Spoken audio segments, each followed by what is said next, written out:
Hey everyone, welcome to Soul Connect. If you're new here, my name is Carly, and this is my channel where we connect into the journey of spiritual awakening, share tools on how to cultivate a deep-rooted relationship with the divine, and talk about all things life and love. I want to dive a little deeper today into what this journey is truly about. Now, hang on tight, because if you're new here, what I have to say may not be what you really want to hear, but I promise you, if you keep an open mind, you will soon be led to an open heart, and this is where the journey truly begins to shift. If you're on a twin flame journey, what you're really on is a journey of spiritual awakening, and this journey is all about energy. It's about balancing and alchemizing, learning to work with energy, and returning home to your original soul blueprint. As your soul is always connected to the divine, it cannot know separation. Because of the soul's connection to the divine, it cannot know duality in the way that the ego or your idea of self does. The soul cannot live or create from a place of separation consciousness because it is already one with the divine or creator. Who you truly are is the soul, and this is what you saw in your divine counterpart. You recognized yourself, your own soul, in another. You see, your connection with your divine counterpart is not of the earthly world. It is an energetic connection. It is a divine connection as you share the exact same soul frequency. If you try to treat this connection as anything other than an energetic connection, as anything other than a spiritual journey, you're going to stay stuck looping in pain, in resistance to what truly is. And resistance is the root of all suffering. How long have you already been looping here? You see, the moment that you become attached to an idea, you have shifted away from the divine. You have shifted away from allowing the soul to lead. The soul does not have preconceived notions or ideas concerning anything. It does not know good from bad or like from dislike. It does not know wants and needs and desires. It lives from a place of pure presence, a place of being. So even the ideas you hold around being a twin flame, regardless of your energetic connection or not, it is going to keep you stuck. What does being a twin flame mean to you? Think about it for a minute. Think long and hard about all of the things you believe about your connection with this other person. Think about all of the things you've watched and heard. Now, throw it all away, because it's these ideas and stories that are holding you hostage. And the more you search for answers externally, the tighter the chains become.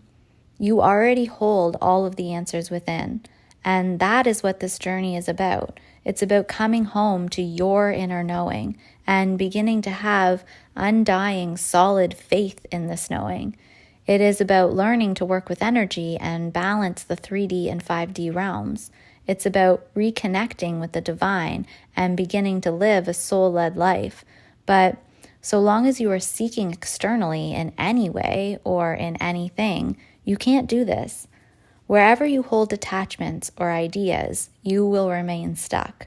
And this goes for everything in life, not just your connection with your divine counterpart or twin flame. The thing is, the divine wants you to have abundance and love and happiness. The divine wants you to have everything you could possibly hope for. But so long as you continue to hold the reins in regards to what that looks like and how it is going to come to you, you cannot receive it. Your ideas come from a place of ego, from a place of deep conditioning, and your ego is not connected to the divine. These ideas and conditioning are rooted in separation consciousness. If you think you have a plan for what your life will look like in 2, 5, 10 years from now, the house you will live in and why, the career you will have and why, who you will marry and why you were meant to be together, where your children will be, or how many children you will or will not have, you've left no room for God, for the divine, for the universe. You've left no room for life's flow.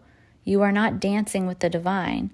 You just have an idea based upon some want or need or desire that has arisen from your conditioning and your planning, your seeking.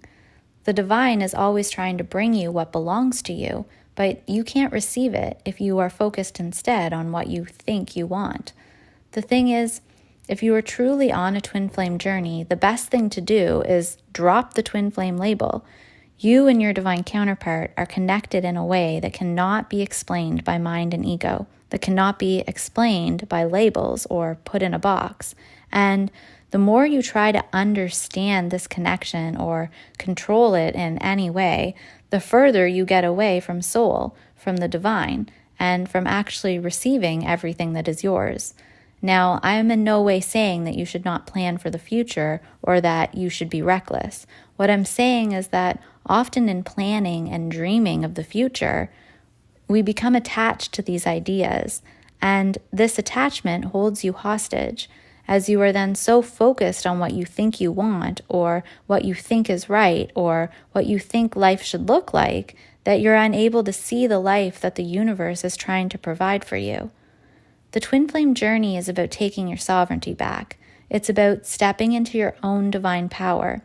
But to do so, you must be okay in accepting whatever the flow of life brings. You must find energetic peace and balance within, regardless of what is happening externally. Knowing that if your divine counterpart is to be somewhere else right now, that it's okay because it's in the hands of the divine. That there is a purpose and a reason, and your job during this time is to simply come back to you, to come back to soul, where you are then connected to this all-knowing and all-powerful consciousness of the one creator. The divine will orchestrate what is needed for your soul's development. It is your perception of what is happening as good or bad that keeps you in mind and ego and keeps you stuck. If you can let go of these ideas and simply be, shining your light and stepping into soul, the divine will orchestrate for you something so much better than what you could have ever hoped for. The divine will orchestrate your reunion. This does not mean that you sit around in waiting energy, however. If you're stuck on an island, the universe may provide with you the materials to build a raft, but you still have to build it, get on, and then paddle. If you're waiting around for a cruise liner to rescue you, you're going to be waiting a long time, and you're probably going to feel pretty hopeless each new day that passes when it doesn't show up. You know, I often talk about union as the building of a house, and most of us want a house because it's where we want to live.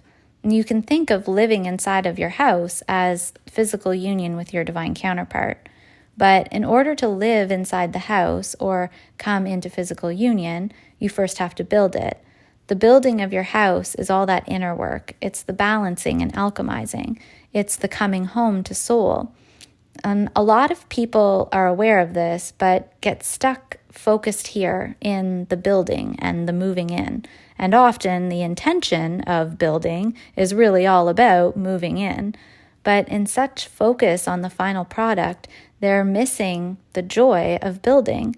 And even worse than that, in all this focus of building their house and living inside of it, they've forgotten to pour the foundation upon which the house is built.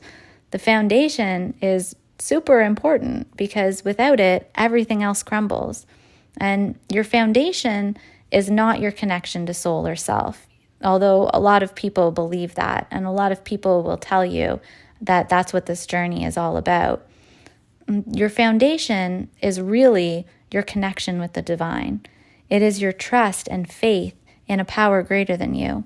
And if you forget about this and continue to live from a place rooted in self-will, you will loop time and time again. This foundation is the place that you return to over and over when things feel hard, when you feel scared. It is the space that allows you to come back to your inner knowing and start again, instead of repeating old patterns, looping, and seeking outside of yourself. You have to stop focusing on trying to build your house and the day you'll get to move in, and come back to building your life. Come back to your soul's purpose. Come back to being. Come back to your connection with the divine. Build the foundation. Your outer world and physical relationships are a mirror to your connection with the divine. Many coaches will tell you that it is a reflection of how much you love yourself, but this isn't true. It has nothing to do with self-love in the way we typically think about it. The way you think of yourself is the ego self. And my ego loves to love itself, believe me. But your true self is the soul, and the soul knows no separation.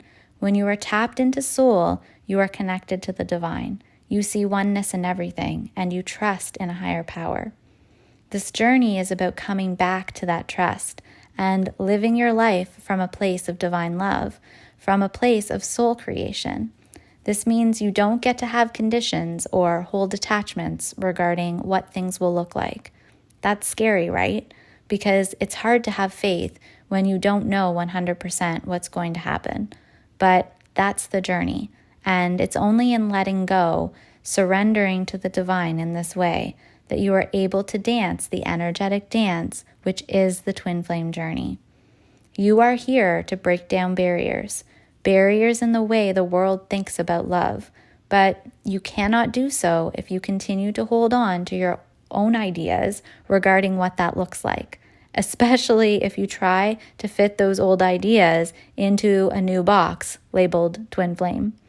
If you have met your divine counterpart, then have faith in the divine. Focus on your energy and balancing. Focus on creation that is led by soul, and the rest will fall into place. Let's continue this chat in another video where we'll talk more about the divine masculine and feminine energies and how they dance in and out, weaving together to reach harmonious balance and bridging the higher realms of consciousness with material manifestation in heart center. If you found this video helpful, I hope you'll hit the like button and subscribe to my channel for more. If you're struggling on this journey and need more help or support shifting or cultivating a deep-rooted relationship with the divine, my website is there with courses, one-on-one soul coaching, and other helpful resources to help guide you back to soul, stepping into your true power and changing your dynamic for good. Until next time, much love, friends.